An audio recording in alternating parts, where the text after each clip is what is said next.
চাইলাম অধিকার আর হয়ে গেলাম আমরা রাজাকার। তুমি কে আমি কে, কমেন্ট বক্স খোলা আছে। চাইতে গেলে অধিকার হইতে হবে রাজাকার। বিষয়টা এমন হইয়া গেছে, গরিব কৃষকের মেধাবী ছাত্রটা হচ্ছে মশামাছি, আর বংশে কেউ যদি মুক্তিযোদ্ধা থাকে সে হচ্ছে হাতি। সোনার বাংলাদেশে আমাদের কোনো অধিকার নাই, দেশ তো চালাইবো মুক্তিযোদ্ধার নাতি। বাবা সারা জীবন ক্ষেত কামারে কাজ করে স্বপ্ন দেখে ছেলে একদিন সরকারি চাকরিজীবী হবে, অথচ এত বড় বড় ডিগ্রি অর্জন করে রাস্তায় রিক্সা নাইলে প্রবাসে পাড়ি জমায়। এই সোনার বাংলাদেশে আমাদের কোনো অধিকার নাই। তাদের কথায় মুক্তিযুদ্ধ নাতিরা মূর্খ হলো, হতে পারবে বড় বড় অফিসার। এর বিরুদ্ধে কথা বলে আমি না, আমার সাথে আপনি হয়ে যাবেন রাজাকার।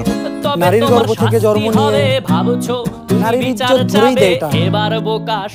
তারা দেখতে হুবহু মানুষের মতো, কিন্তু মানুষ না।